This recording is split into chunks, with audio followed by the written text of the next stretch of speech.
अस्सलाम वालेकुम फ्रेंड्स, कैसे हैं आप। उम्मीद करती हूँ कि अल्लाह के फजलो करम से ठीक होंगे।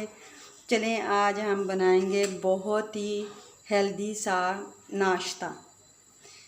ये मैं सुबह के वक्त नाश्ता बनाती हूँ। ये मेरा नाश्ता बहुत ही हेल्दी होता है। ये मैंने जौ का दलिया लिया है। ये तकरीबन मेरे पास 2 बड़े चम्मच हैं दलिए के, और आधा कप मैंने पानी का लिया है। इसमें आधा कप पानी डाल दिया है और मैं इसके अंदर दलिया डाल दूँगी। आपने आधा कप ही पानी डालना है इसमें। अगर 2 वो चम्मच होंगे बड़े, तो उसमें आधा कप आप पानी का डालेंगे। फ्रेंड्स, ये बहुत ही टेस्टफुल नाश्ता बनता है। और ये शुगर के जो मरीज़ हैं, ये मैं इसमें चीनी बिल्कुल भी इस्तेमाल नहीं करूँगी। ये जो शुगर के मरीज़ों के लिए बहुत ही अच्छा होता है। ये मैंने तकरीबन 1.5 कप दूध का लिया है। अब हम देखें पानी खुश हो गया है। बिस्मिल्लाहिर्रहमानिर्रहीम। ये हमारे नॉर्मल जो चाय वाले कप होते हैं, ये मैंने 1.5 कप लिया है।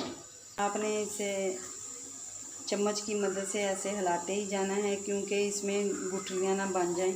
अब हम फ्लेम को लो कर देंगे। अब मैं इसमें कुछ ड्राई फ्रूट ऐड करूँगी। ये मैं इसी की इन चीज़ों से ही मीठा बनाऊँगी कि ये मीठा कितना टेस्टफुल। ये मैंने 3 से 4 खजूर ली थी। ये मैंने नरम वाली खजूर ली है, ज़्यादा सख्त वाली खजूर नहीं है, ये नरम वाली है मेरे पास खजूर। ये मैं थोड़ी सी डाल दूँगी। और 3 से 4 ये मेरे पास कटे हुए बादाम हैं जो मैंने क्रश कर लिए थे। और ये मेरे पास सौगी है। ये 2-3 चीज़ों से ही बहुत टेस्टफुल नाश्ता तैयार होता है। माशाल्लाह से ये देखें कितना क्रीमी है। अब ये मेरे पास हनी है और 1 चम्मच मैं इसमें हनी का डालूँगी। बस इतना, 1 चम्मच। सिर्फ 5 मिनट में तैयार होने वाला नाश्ता है। फ्रेंड्स, अगर मेरी वीडियो आपको अच्छी लगे, शेयर करें, लाइक करें। अगर मेरे चैनल पर नए हैं तो मेरे चैनल को सब्सक्राइब भी कीजिएगा। ये आप लोगों का प्यार होता है। इसे अब हम फ्लेम को बंद कर देंगे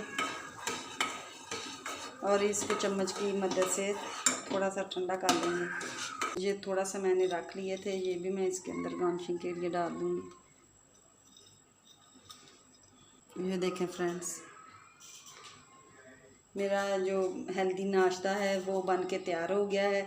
आप भी ट्राई करें, बनाएं और घर में दें सबको। कल मिलेंगे एक और नई वीडियो के साथ। अल्लाह हाफिज़।